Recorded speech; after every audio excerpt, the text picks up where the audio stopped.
ഒരു വെഡിങ്ങിന് വരുന്ന ഗസ്റ്റുകൾ പ്രധാനമായിട്ടും സംസാരിക്കാൻ പോകുന്നത് രണ്ട് കാര്യങ്ങളെ പറ്റിയിട്ടായിരിക്കും. ഒന്ന് കേറ്ററിങ്ങിനെ പറ്റിയിട്ടും രണ്ട് ഡെക്കറിനെ പറ്റിയിട്ടും. മെനു കഴിഞ്ഞാൽ ഏറ്റവും കൂടുതൽ ബഡ്ജറ്റ് നമ്മൾ ശ്രദ്ധിച്ച് കൈകാര്യം ചെയ്യേണ്ട രണ്ട് മേഖലകളാണ് കേറ്ററിംഗും ഡെക്കറും.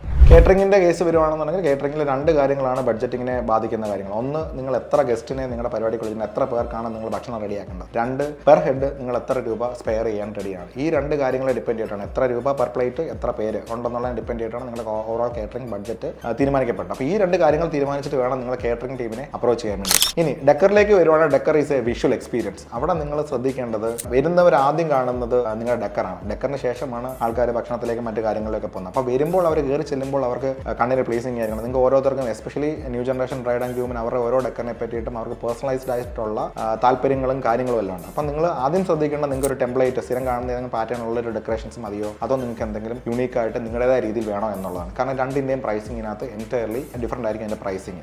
ഡെക്കറിനെ പറ്റി നമ്മൾ ഡീറ്റെയിൽ സംസാരിക്കുകയാണെങ്കിൽ ഡെക്കറിനകത്ത് ഒരുപാട് സബ് എലമെൻസും ഡീറ്റെയിലിങ്ങും ഉണ്ട്. അപ്പം എന്തൊക്കെ വേണം എന്തൊക്കെ വേണ്ട എന്നുള്ള കാര്യത്തിൽ പലപ്പോഴും കൺഫ്യൂസ്ഡ് ആണ്. അപ്പം ഡെക്കറിൻ്റെ ബഡ്ജറ്റിൻ്റെ ഡീറ്റെയിലിംഗ് എന്തൊക്കെയാണ്, എന്തൊക്കെ എലമെൻസ് ആണുള്ളത്, ഇതിൻ്റെ പ്രൈസിങ് എങ്ങനെയാണ് എന്നുള്ള ഡീറ്റെയിൽസ് അറിയാൻ വേണ്ടിയിട്ട് ഡെക്കർ എന്ന് താഴെ കമൻറ്റ് ചെയ്താൽ ഡെക്കറിൻ്റെ ഡീറ്റെയിൽസ് എന്തൊക്കെയാണെന്നുള്ളത് നമുക്ക് അയച്ചു തരാൻ സാധിക്കും. അതേപോലെ വെഡിങ് ബഡ്ജറ്റിങ്ങിൽ അടുത്ത മേജറായിട്ടുള്ള രണ്ട് ഫാക്ടേഴ്സാണ് ഗസ്റ്റ് മാനേജ്മെൻറ്റും എൻ്റർടൈൻമെൻറ്റും. ഇത് എന്തൊക്കെയാണ് ഇതിനകത്ത് കൺസിഡർ ചെയ്യേണ്ടത്, ഇതിൻ്റെ ബഡ്ജറ്റിംഗ് എങ്ങനെയാണെന്നുള്ള ഡീറ്റെയിൽസ് നമുക്ക് അടുത്ത വീഡിയോയിൽ സംസാരിക്കാം.